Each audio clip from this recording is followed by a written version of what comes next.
नमस्कार विद्यार्थ्यांनो, पाठीमागील तासामध्ये आपण अभ्यास 1.4 या घटकातील काही उदाहरणे पाहिली होती.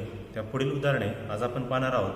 त्यातील प्रथम उदाहरण आहे, जर त्रिकोण ABC समरूप त्रिकोण PQR, एरिया त्रिकोण ABC बरोबर 80, एरिया त्रिकोण PQR बरोबर 125, तर खालील कृती पूर्ण करा. अशा प्रकारचे प्रश्न आपल्याला प्रश्न क्रमांक 2, प्रश्न क्रमांक 3 मध्ये विचारले जातात, 2 किंवा 3 मार्कासाठी. आता ही जी खालील कृती ती आपल्याला पूर्ण करायची आहे. आता याच्यामध्ये दिलं कोणतं उदाहरण, मी पाठीमागच्या तासात तुम्हाला सांगितलं होतं, कोणतंही उदाहरण दिलं असेल तर ते आपल्याला कोणतं प्रमेय वापरून सोडवायचं आहे किंवा कोणतं सूत्र वापरून सोडवायचं आहे हे ओळखण्यासाठी उदाहरणामध्ये जे आपल्याला दिले त्याचा वापर करायचा आहे. उदाहरणामध्ये काय दिले, 2 त्रिकोण काय समरूप आहे आणि परत काय दिले, एरिया म्हणजे काय, क्षेत्रफळ. म्हणजे 2 त्रिकोणांचं क्षेत्रफळ दिलंय. आपल्याला प्रमेय कोणतं वापरायचं आहे, 2 समरूप त्रिकोणांच्या क्षेत्रफळांचे प्रमेय. आता आपल्याला पहिले रिकामं झालं, काय दिले, एरिया त्रिकोण ABC छेद एरिया त्रिकोण. दुसरा त्रिकोण कोणता आहे, PQR. इथं कोणता येणार आहे, एरिया त्रिकोण इथं येणार PQR बरोबर. एरिया त्रिकोण ABC किती आहे, 80 आहे. तसं एरिया त्रिकोण PQR किती, 125 इथे घेतलाय. त्यांनी याची किंमत ठेवली. आता खाली तिथं कारण दिले, काय वापरले, समरूप त्रिकोणांच्या क्षेत्रफळांचे प्रमेय. प्रमेय काय आपलं, 2 समरूप त्रिकोणांच्या क्षेत्रफळांचे गुणोत्तर हे त्यांच्या संगत बाजूंच्या वर्गांच्या प्रमाणात असते. मग आता इथे काय आहे, प्रमेय तो वापरायचा आहे. संगत बाजू किती आहे, 3. पहिली ABची संगत बाजू PQ, नंतर दुसरी आहे BC, BC संगत बाजू QR, तिसरी AC, ची संगत बाजू PR. आता याच्या तिघांपैकी आपल्याला एक घ्यायची. कोणती एकच येणार आहे, इथं कोणतं दिलं आहे, AB छेद PQ. म्हणून कोणती घेणार आहे, AB छेद PQ. म्हणजे AB संगत बाजू कोणती येणार, PQ. परंतु संगत बाजू कशा असतात, वर्गांच्या प्रमाणात. काय नाही तर AB चा वर्ग छेद PQ चा वर्ग. ठीक आहे. मग काय आहे, समरूप त्रिकोणांच्या क्षेत्रफळांचे प्रमेय. काय आलं, 2 त्रिकोणांच्या क्षेत्रफळांचं गुणोत्तर त्यांच्या संगत बाजूंच्या वर्गांच्या प्रमाणात. आता आपण इथं काय करायचं, AB छेद PQ ची किंमत काढायची आपल्याला. इथं काय AB वर्ग आहे, PQ वर्ग. इथं वर्ग आहे, आपलं वर्ग नको आहे. मग काय करायचं, इथं बघायचं, इथं काय करायचं, वर्गमूळ घेऊन. आता 80 कुणाचा वर्ग नाही, 125 कुणाचा वर्ग नाही. मग आता आपल्याला हे थोडं सिम्प्लिफाय करायचं, म्हणजे सोडवायचं. 80 आणि 125 कुणाच्या पाड्यामध्ये ते पाहूया. आता सगळ्यात शेवटी किती आहे, 0 आणि 5. 0 आणि 5 जर असेल तर त्याला नेहमी भाग किती जातो, 5 ने. आपण त्याला 5 ने भाग देऊया. पहिलं 8 ला 5 1 5, 8तून 5 गेले 3, पुढचं 0 30, म्हणजे त्याला परत 5 ने भागलं, 5 6 30. नंतर परत आता खाली पहिल्यांदा 12, 5 दुने 10, 12तून 10 गेले 2, पुढचा 5 25, 5 25 किती आले, 16/25. आपण ते पुढे लिहू बरोबर, 16/25. आता परत चेक करा, भाग जातोय किंवा नाही जात. 16 आणि 25 कोणाच्या पाड्यात नाही. ठीक आहे. मग आता परत चेक करू, वर्गमूळ घेता येईल का. 16 कुणाचा वर्ग, 4चा. 25 कुणाचा वर्ग आहे, 5चा. मग वर्गमूळ घेता येईल. मग आता खाली वर्गमूळ घेऊ. 16चं वर्गमूळ 4, 25चं वर्गमूळ 5. ही झाली कृती. म्हणजे खालील कृती पूर्ण करा. किती मार्कासाठी येणार आहे, 2 किंवा 3 मार्कासाठी. हे पहिलं उदाहरण. ठीक आहे. आता आपण परत दुसरं उदाहरण पाहूया.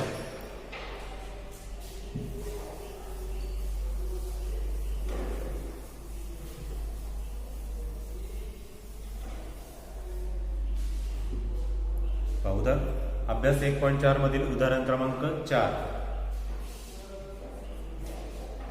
जर त्रिकोण NMN समरूप त्रिकोण PQR,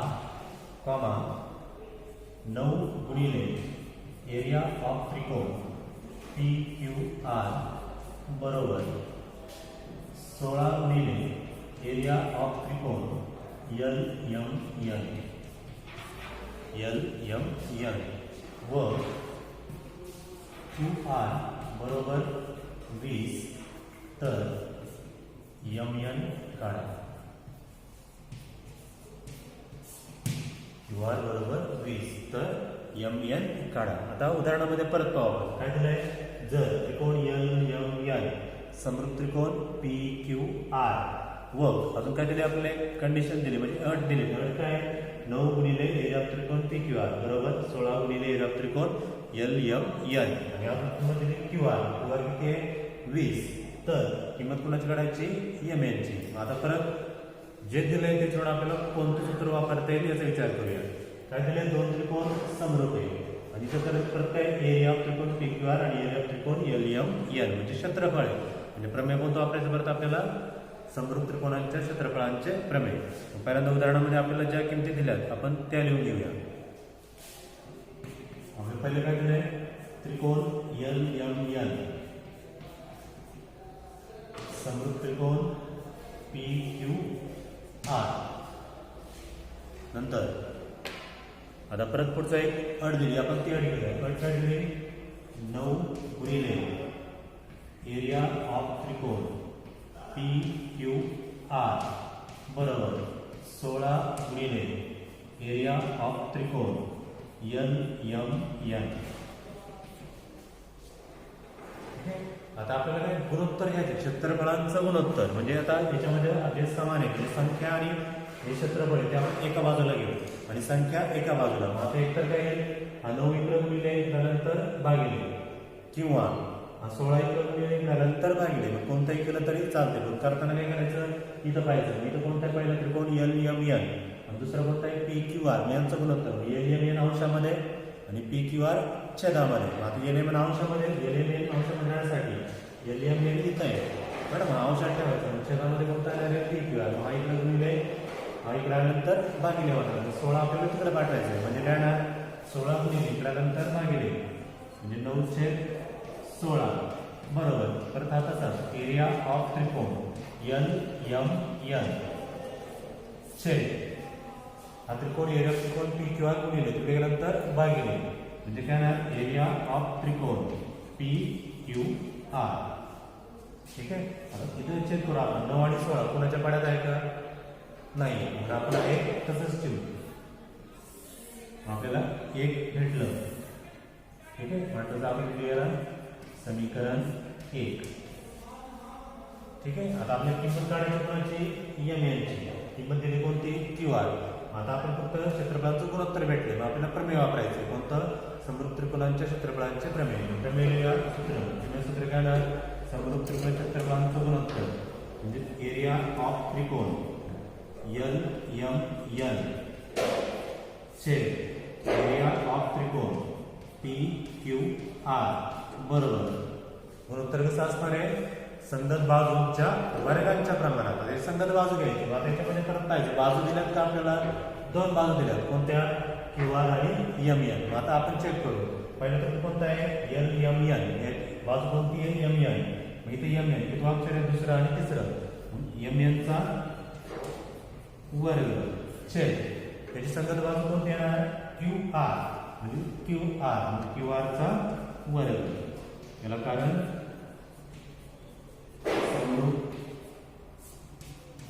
शॉर्टमध्ये म्हणजे त्रिकोणांच्या क्षेत्रफळांचे प्रमेय.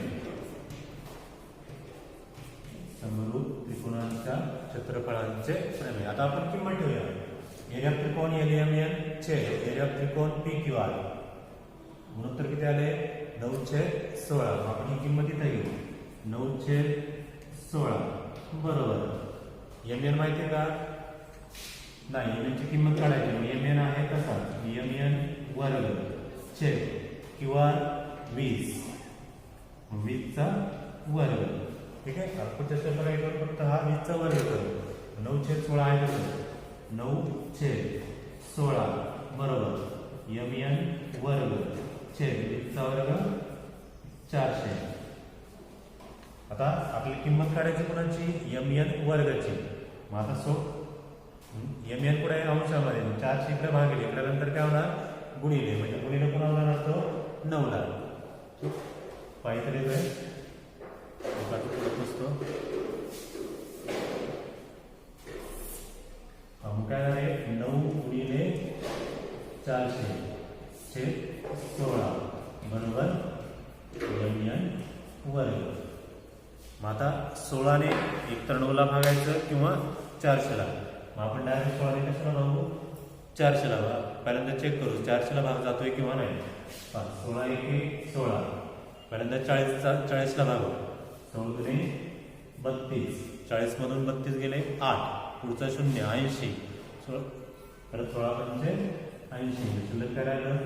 9 गुणिले 25 बरोबर mn वर्ग. आता दोघांचा गुणाकार 25 9 225 बरोबर mn वर्ग. 225 कोणाचा वर्ग आहे? 15चा. काय घ्यायचंय? वर्गमूळ घेऊन वर्गमूळ घेतलं. 225 वर्गमूळ 15 आणि mn वर्गाचं वर्गमूळ काय आहे? mn. उलट म्हणून mn बरोबर किती आले? 15. हे झालं उदाहरण क्रमांक 4. ठीक आहे. आता याच्यामधलं परत उदाहरण क्रमांक 5 पाहतोय आपण. ते 5 परत पाहूया जरा.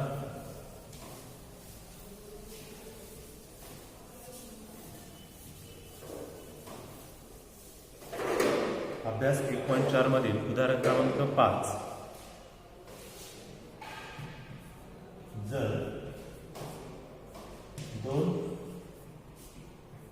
समरूप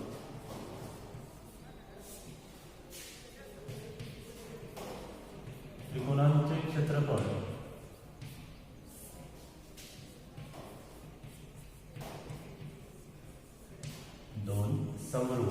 त्रिकोणांचे क्षेत्रफळ 225 चौरस सेमी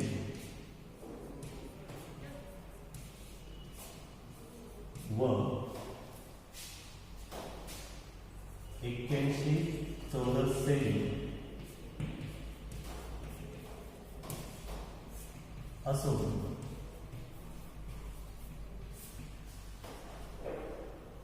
लहान त्रिकोणाची एक बाजू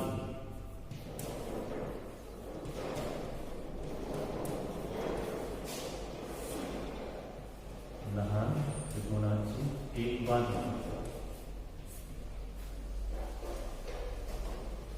12 सेंटीमीटर असेल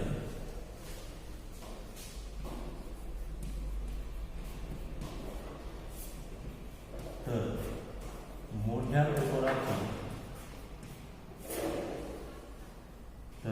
मोठ्या त्रिकोणाची संगत बाजू काढा.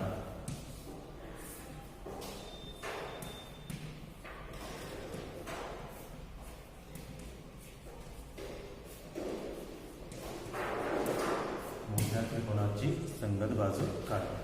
आता पहा उदाहरणामध्ये काय काय दिले. उदाहरण काय आहे? जर दोन समरूप त्रिकोणांचे क्षेत्रफळ 225 चौरस सेमी व 81 चौरस सेमी असून लहान त्रिकोणाची एक बाजू 12 सेंटीमीटर असेल तर मोठ्या त्रिकोणाची संगत बाजू काढा.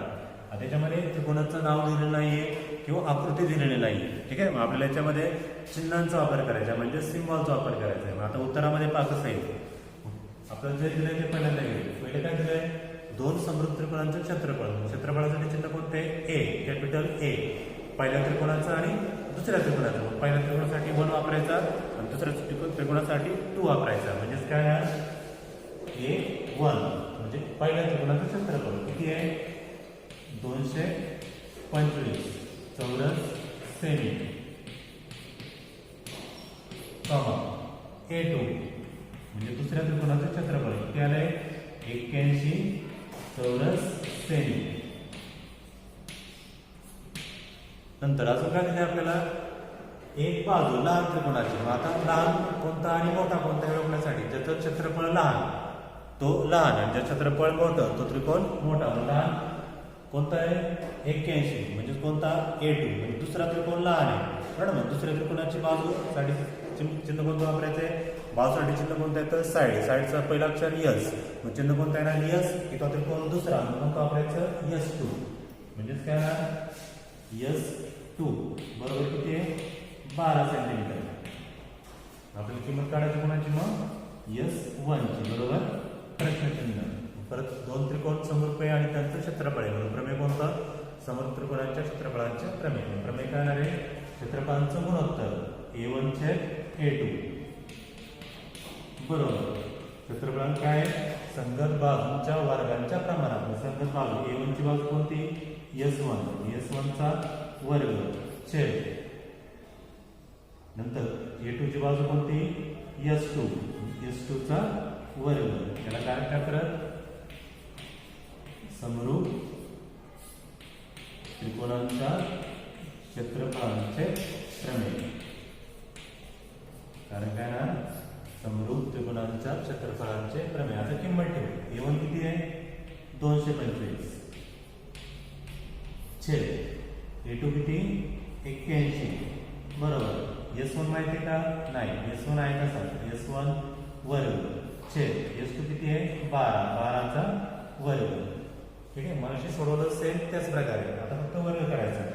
225 छेद 81 बरोबर S1 वर्ग छेद 12 चा वर्ग 144. आता किंमत काढायची कोणाची? S1 ची. 144 इकडं भागिले इकडे नंतर काय होणार? गुणिले म्हणजेच काय? 225 गुणिले 144 छेद 81 बरोबर S1 वर्ग. आता याच्यामध्ये आपल्याला फक्त इथं सिम्प्लिफाय करायचं आहे. आता इथं वर्ग आहे. ठीक आहे. मग आता आपण थोडंसं विचार करूया. हा कुणाचा वर्ग आहे का? 225 कुणाचा वर्ग? 15चा. 144 कुणाचा वर्ग? 12चा. आणि 81 कुणाचा वर्ग? 9चा. ठीक आहे. म्हणजे प्रत्येकाचं वर्गमूळ आपल्याला काढता येईल. म्हणून आपण डायरेक्ट काय करतोय? वर्गमूळ. आता एवढा मोठा गुणाकार करणे किंवा भागणे किंवा प्रत्येक थोडं अवघड जाईल. मग त्यासाठी आपण सिम्प्लिफाय करताना काय करू? प्रत्येकाचं वर्गमूळ घेऊ. मग खाली घेतोय वर्गमूळ घेऊ.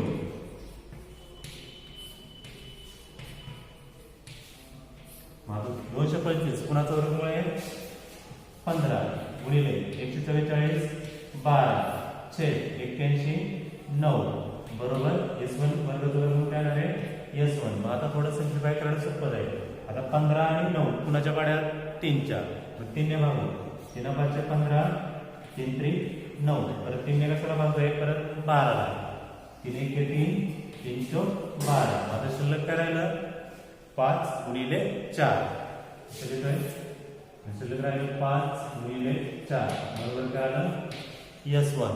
मग आता गुणाकार करू. 5 20 बरोबर S1 म्हणून S1 बरोबर किती आलं? 20 सेंटीमीटर. S1 किती आलं? 20 सेंटीमीटर. मग आपल्याला कोणत्या त्रिकोणाची बाजू काढायची? मोठ्या त्रिकोणाची संगत बाजू. मोठ्या त्रिकोणाची संगत बाजू किती आली? 20 सेंटीमीटर. मग खाली उत्तर लिहू. म्हणून मोठ्या त्रिकोणाची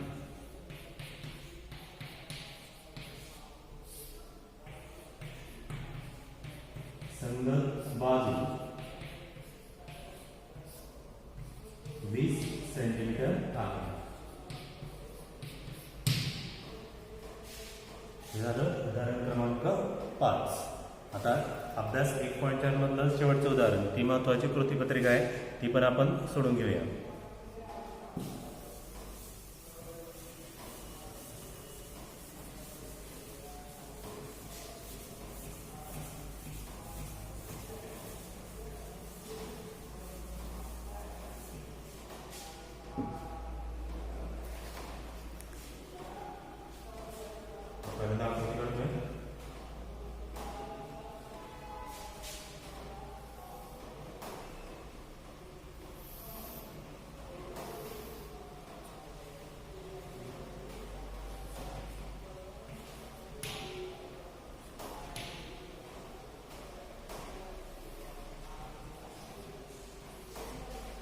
आकृत्याचे त्रिकोण कोणता आहे? DEF. आणि त्याला एक समांतर बाजू आहे PQ कुणाला?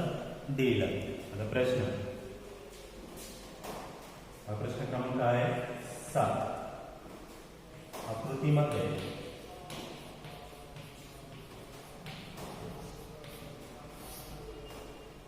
रेख PQ समांतर रेख DE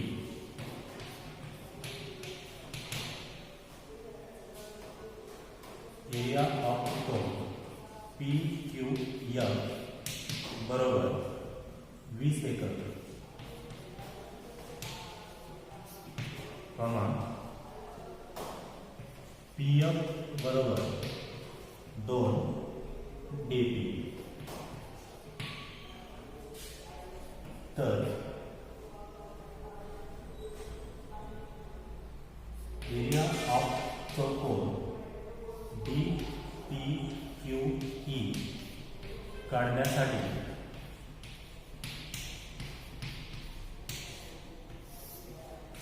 खालील कृती पूर्ण करा.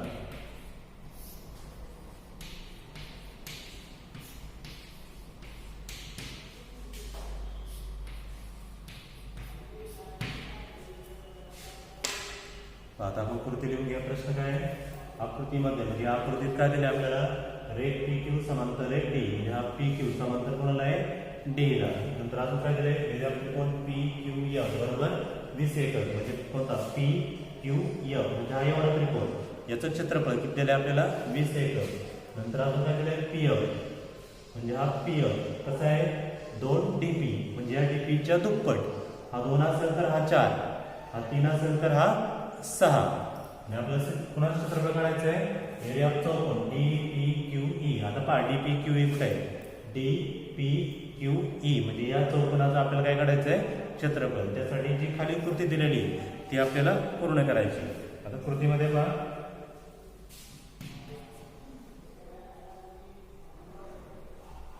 एरिया ऑफ त्रिकोण PQF बरोबर 20 एकर,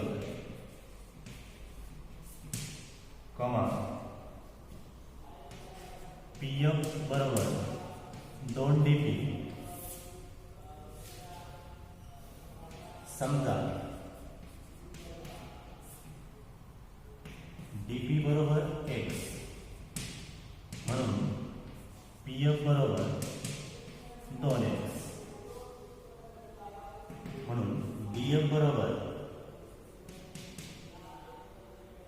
DP अधिक बरोबर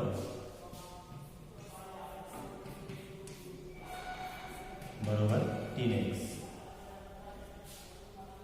त्रिकोण FDE व त्रिकोण FPQ मध्ये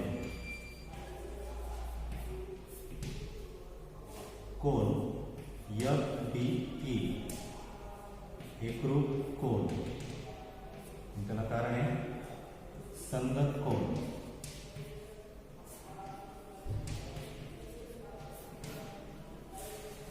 कोण FED, तर त्याला कारण संगत कोण.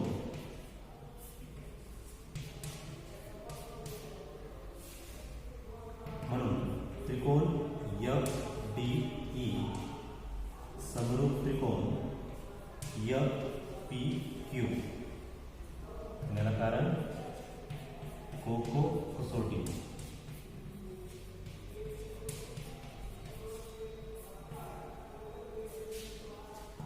म्हणून एरिया ऑफ त्रिकोण FDE छेद एरिया ऑफ त्रिकोण FPQ बरोबर टिंब छेद टिंब बरोबर कंसात 3x वर्ग छेद कंसात 2x वर्ग बरोबर 9/4.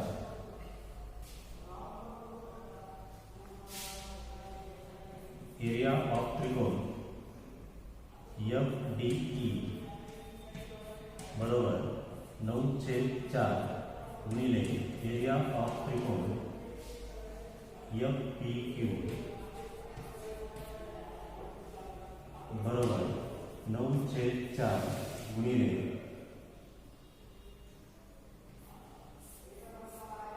बरोबर एरिया ऑफ त्रिकोण FDE. खाली शेवटचं आहे म्हणून एरिया ऑफ चौकोन पी क्यू ई बरोबर एरिया ऑफ त्रिकोण एफ डी ई वजा एरिया ऑफ त्रिकोण पी एफ पी क्यू बरोबर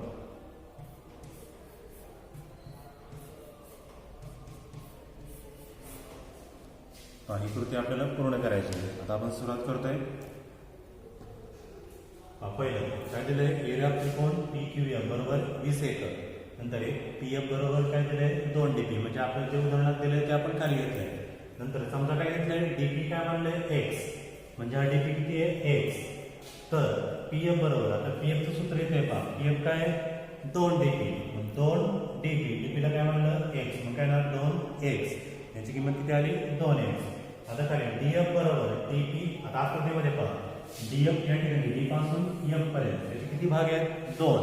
पहिला कोणता डीपी आणि दुसरा कोणता आहे पीएफ म्हणजे दोघांचे काय असणार आहे बेरीज. इथे कसं डीपी आधी पुढचा भाग कोणता डीपी आधी पुढचा भाग पीएफ इथे कोणता येणार पीएफ बरोबर. आता आपण किंमत ठेवू पहा डीपी काय म्हणणार एक्स इथे काय येणार